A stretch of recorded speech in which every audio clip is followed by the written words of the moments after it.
Hello student, welcome to भांगर classes. कैसे हैं आप? आज हम स्टार्ट करने वाले हैं एक्सरसाइज 8.1 का exam number second class 10 NCERT math chapter 8 trigonometry. तो आज हम स्टूडेंट ट्रिग्नोमेट्री का एग्जाम्पल नंबर सेकंड सॉल्व करने वाले हैं। तो चलिए पहले समझ लेते हैं कि हमारे एग्जाम्पल नंबर सेकंड में क्वेश्चन में क्या गिवन है। हमें यहाँ पे दिया हुआ है कि if angle B and angle Q are acute angle such that sin B is equal to sin Q, then prove that angle B is equal to angle Q। तो स्टूडेंट हमें यहाँ पर बताया गया है कि एंगल B और angle Q acute angle है और हमें यहाँ पे दिया हुआ है कि यदि sin B is equal to sin Q होता है तो हमें प्रूव करके बताना है कि angle B is equal to angle Q होता है। तो सबसे पहले हम क्या काम करेंगे, सबसे पहले हम एक राइट ट्रायंगल ड्रॉ करेंगे क्योंकि आपको पता है ट्रिग्नोमेट्री में ओनली राइट ट्रायंगल का यूज होता है और वहां से हम दो एक्यूट एंगल को लेंगे जो कि हमारे पास एंगल बी और एंगल क्यू हैं। तो चलिए स्टार्ट करते हैं। तो एक राइट ट्रायंगल हम ले रहे हैं, triangle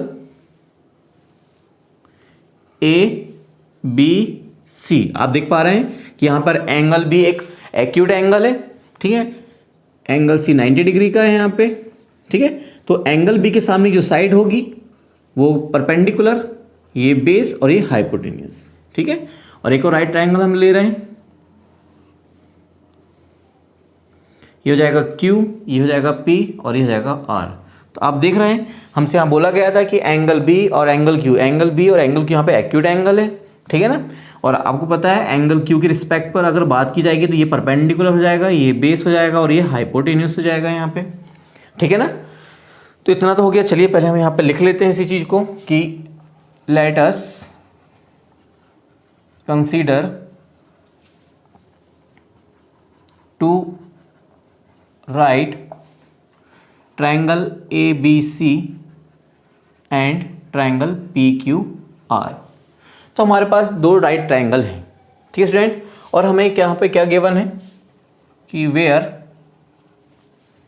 sign B is equal to sine Q, जहां पे हमें क्या बताया गया है कि sine B is equal to यहाँ पे क्या है, साइन क्यू है, साइन क्यू, ठीक है ना। तो आप क्या जानते हैं कि साइन इज इक्वल टू क्या होता है, sine B is equal to क्या होता है, परपेंडिकुलर अपन हाइपोटेन्यूस, हम ये जानते हैं। तो यहाँ पे हम बता सकते हैं कि वी हैव, हमारे पास हमें क्या पता है कि we have sine B is equal to होता है परपेंडिकुलर अपॉन हाइपोटेन्यूस। तो एंगल बी के रिस्पेक्ट पर परपेंडिकुलर क्या होगा हमारे पास, ए सी, और बेस हाइपोटेन्यूस क्या होगा यहाँ पे हमारे पास, ए बी।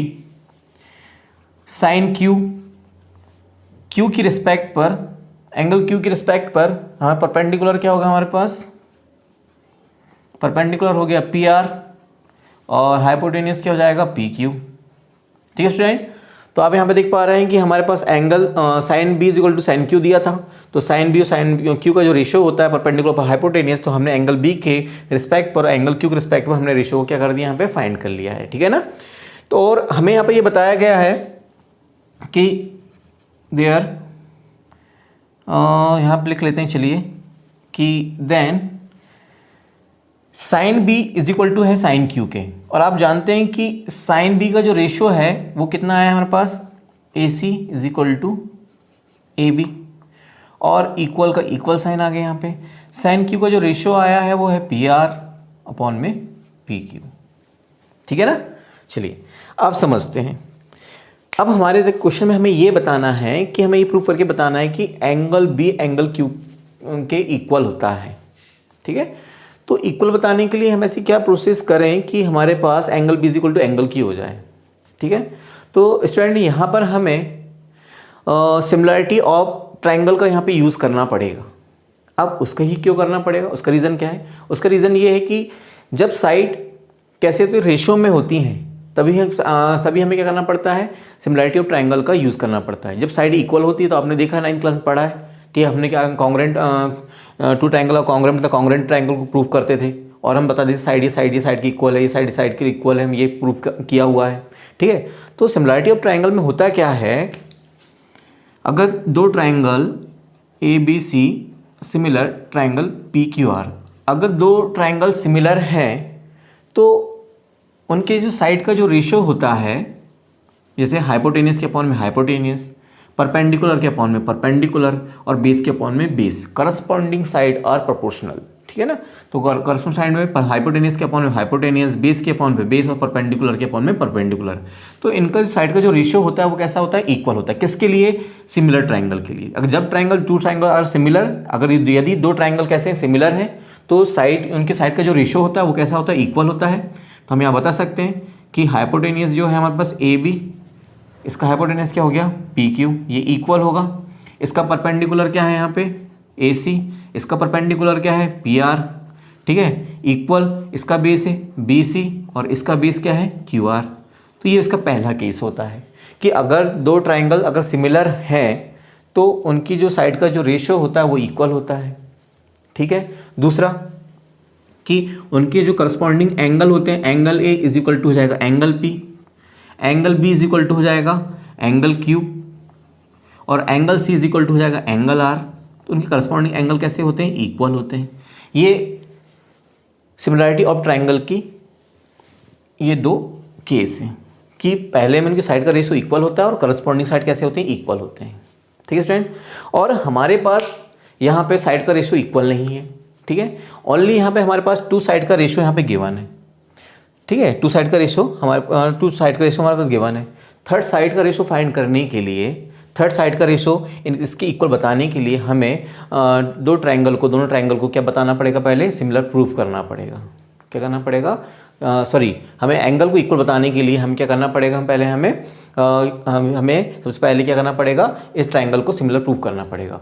और ट्राइंगल सिमिलर प्रूफ करने के लिए सबसे पहले हमें इस साइड को, जो थर्ड साइड हमारे पास इक्वल नहीं है, पहले इस थर्ड साइड को इसकी इक्वल बताना पड़ेगा, ठीक है ना। थर्ड साइड के रेशियो को इन दो साइड के रेशियो के इक्वल बताना पड़ेगा। क्लियर हुआ, ध्यान समझिए। देखिए हमारे पास यहाँ तक की स्टेप आपको क्लियर होगी। अब यहाँ पर जब भी साइड प्रोपोर्शनल होगी, जब भी साइड रेशो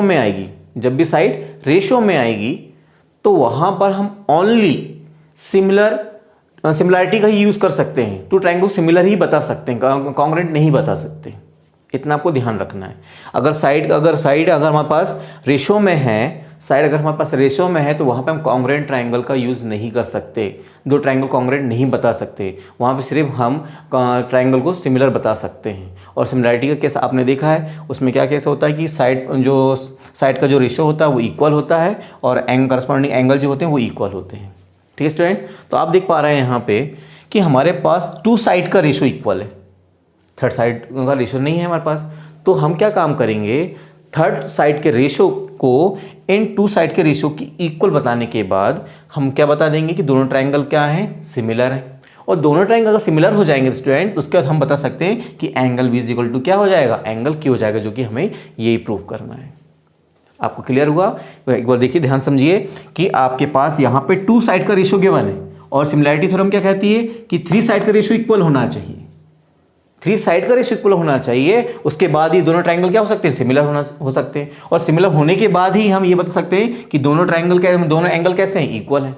और आप देख पा रहे हैं कि हमारे पास इस पूरे क्वेश्चन में सिर्फ टू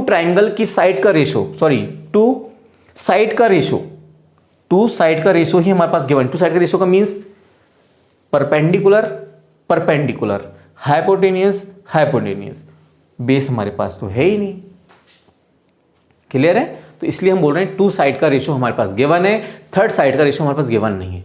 तो सबसे पहले हम ये काम करने वाले हैं कि थर्ड साइड का रेशियो इन टू साइड के रेशियो के इक्वल बताने वाले हैं। और इसके बाद अगर ये इसकी इक्वल हो जाएगा तब हम बोलेंगे कि ट्राइंगल ABC ट्राइंगल PQR के सिमिलर है। और उसके बाद हम बताएंगे कि angle B is equal to angle Q होता है। अब आपको ये क्लियर, मतलब आपको ये क्वेश्चन आ रहा होगा कि सर कैसे हम थर्ड साइड को इसके रेशियो के इक्वल बताएंगे, थर्ड साइड का रेशियो कैसे इन दो साइड के रेशियो के इक्वल बताएंगे। तो आपको पता है कि हमने क्या सीखा है, अगर हमारे पास टू साइड गिवन हो और थर्ड साइड को फाइंड करना हो तो हम किसका यूज़ करते हैं, एक राइट ट्राइंगल में हमें टू साइड गिवन हो और थर्ड साइड फाइंड करनी हो तो हमें राइट ट्राइंगल का यूज़ करते हैं, पाइथागोरस थ्योरम को यूज़ करते हैं। किसका यूज़ करते हैं, पाइथागोरस थ्योरम का। और पाइथागोरस थ्योरम के थ्रू ही हम थर्ड साइड को फाइंड करते हैं। ठीक है ना। तो आप जैसे देख रहे हैं कि ये दो साइड, ये गिवन है, हमें ये गिवन है, ये गिवन है और ये गिवन है, तो हम क्या काम करेंगे, इस थर्ड साइड को पाइथागोरस थ्योरम से, इस थर्ड साइड को पाइथागोरस थ्योरम से निकालेंगे और BC से QR को डिवाइड कर देंगे और देखेंगे कि वो PR अपॉन PQ या AC अपॉन BQ के इक्वल आ रहा है कि नहीं आ रहा है। ठीक स्टूडेंट, चलिए सबसे पहले हम स्टार्ट करते हैं, फिर आपको समझ में आ जाएगा कि हम क्या करने वाले हैं। तो आपको मैं क्लियर करा दूं, यहाँ पे क्या लिख सकते हैं कि देयरफॉर, इसको मैं इंटरचेंज कर रहा हूँ यहाँ से, तो आपको यहाँ पर ये अलग की समझ में आ जाएगा, AC के अपॉन में जाएगा PR और यहाँ पे आ जाएगा AB के अपॉन में क्या जाएगा PQ। अब आपको क्लियरली यहाँ पे दिख रहा होगा, देखिए AC अपॉन में PR, AC अपॉन में PR, AB अपॉन में PQ, AB अपॉन में PQ, और थर्ड साइड हमें यही नहीं पता है, इसी को हम थर्ड साइड के रेशियो को फाइंड करने वाले हैं। हमारे पास टू साइड का रेशियो यहाँ पे गिवन है जो कि इक्वल है, थर्ड साइड के रेशियो को इनकी इक्वल हमें बताना है। अगर वो बता देंगे तो ट्रायंगल क्या हो जाएगा, सिमिलर हो जाएगा। क्लियर स्टूडेंट, तो इसी के लिए हम आगे अपने क्वेश्चन को सॉल्व करने वाले हैं। तो सबसे पहले हम यहाँ क्या कर लेते हैं, सपोज कि यहाँ सपोज कर लेते हैं, क्यों कर रहे हैं, क्योंकि यहाँ पे हम AC और AB की वैल्यू निकाल सकें, इसलिए हम यहाँ पे सपोज कर लेते हैं। ठीक है ना, तो AC की वैल्यू अगर निकालेंगे तो यहाँ से PR का क्रॉस मल्टीप्लिकेशन करना पड़ेगा, तो AC इज इक्वल टू हो जाएगा KPR। AB वैल्यू निकालूंगा तो ये क्रॉस मल्टीप्लिकेशन करना पड़ेगा, यहाँ पे AB इज इक्वल टू कितना जाएगा, KPQ। तो यहाँ से AC और AB की वैल्यू यहाँ से निकल गई है। ठीक है ना, अब हमारे पास टारगेट क्या है कि हमें BC और QR की वैल्यू फाइंड करना। अब BC और QR की वैल्यू की बात क्यों कर रहे हैं हम, क्योंकि आपको पता, देखिए यहाँ से क्लियर हो जाएगा आपको, AC अपॉन में PR, AB अपॉन में PQ, ये टू साइड का रेशियो हमें गिवन है, मतलब AC और AB, PQ और PR, ये दो साइड ही हमें गिवन है, ये थर्ड साइड को हमें निकालना है, ये थर्ड साइड को निकालना, मतलब बेस की बात की जा रही है। देख लीजिए BC और QR, और इसको निकालने के लिए हम किसका यूज़ कर रहे हैं, पाइथागोरस थ्योरम का। ठीक है ना, तो इसके लिए पाइथागोरस थ्योरम यूज़ करेंगे, इसके लिए पाइथागोरस थ्योरम से BC और QR को निकालेंगे, फिर उसको डिवाइड कर लेंगे, फिर हम देखते हैं कि इसकी इक्वल आता है कि नहीं आता। ये हमारा टारगेट है। चलिए, तो इसको मैं यहाँ से अलग कर रहा हूँ स्टूडेंट। ठीक है ना,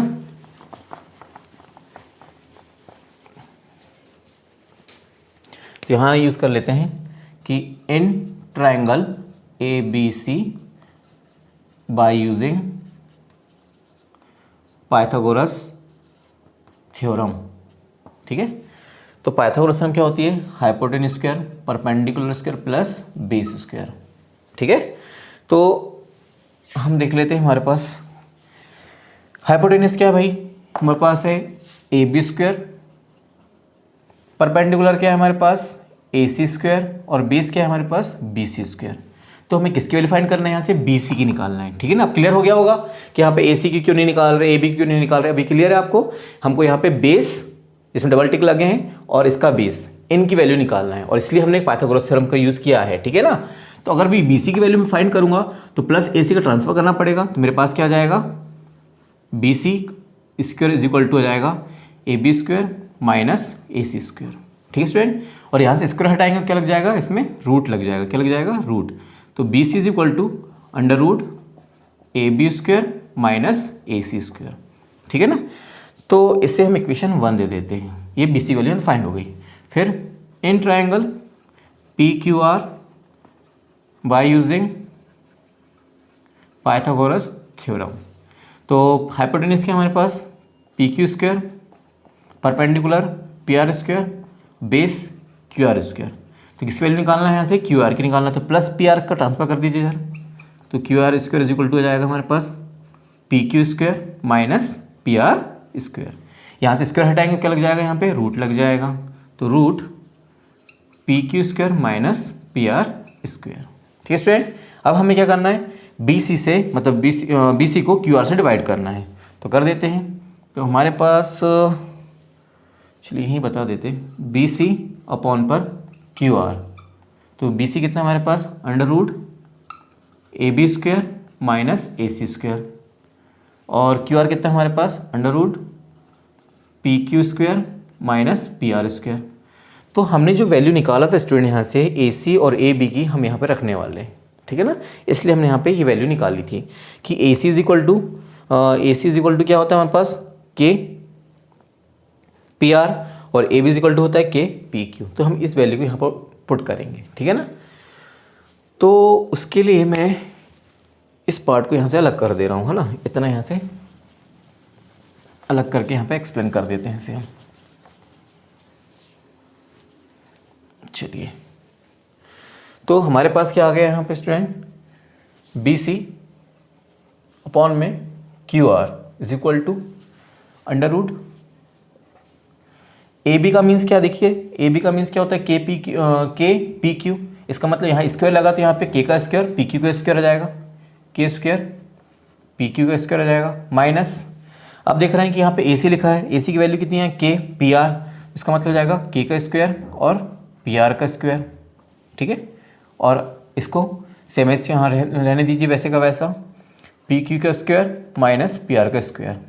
अब आप देख पा रहे होंगे स्टूडेंट यहाँ पे ऊपर के स्क्वायर कॉमन है, और के स्क्वायर कॉमन लेने के बाद स्क्वायर से ये रूट कैंसिल हो जाएगा तो के बाहर आ जाएगा, तो हमारे पास क्या जाएगा, के अंडर रूट में जाएगा पी क्यू का स्क्वायर माइनस पी आर का स्क्वायर। आप देख पा रहे हैं कि नीचे हमारे पास वही बचा हुआ है, अंडर रूट पी क्यू का स्क्वायर माइनस पी आर का स्क्वायर। तो इससे क्या होगा स्टूडेंट, ये रूट से ये रूट क्या हो जाएगा, कैंसिल हो जाएगा, हमारे पास क्या बचेगा, ओनली यहाँ पे के। तो हम यहाँ क्या नोट कर देंगे कि B C upon Q R, ठीक है ना। इसके दे देंगे हम क्वेश्चन नंबर 2 और इक्वेशन 1 और इक्वेशन 2 में आप देख पा रहे होंगे स्टूडेंट कि यहाँ पे के, यहाँ भी के है, तो इस के की वैल्यू हमने फाइंड कर ली। के की वैल्यू कितनी है, B C upon Q R. और आपने देखा था कि जब हम टू ट्राइंगल सिमिलर की बात कर रहे थे तो हमें ये बताना था कि B C upon Q R, ये थर्ड साइड का रेशो, ये टू साइड के रेशो की कैसे होता है, इक्वल। तो इस के की वैल्यू उठाकर हम यहाँ पुट करने वाले हैं। तो यहाँ लिखने वाले हैं फ्रॉम इक्वेशन 1 एंड इक्वेशन 2 आ जाएगा ए सी अपॉन में P R is equal to A B upon में P Q is equal to इस के की पोजीशन में के की वैल्यू कितनी है हमारे पास, B C upon Q R, B C upon Q are.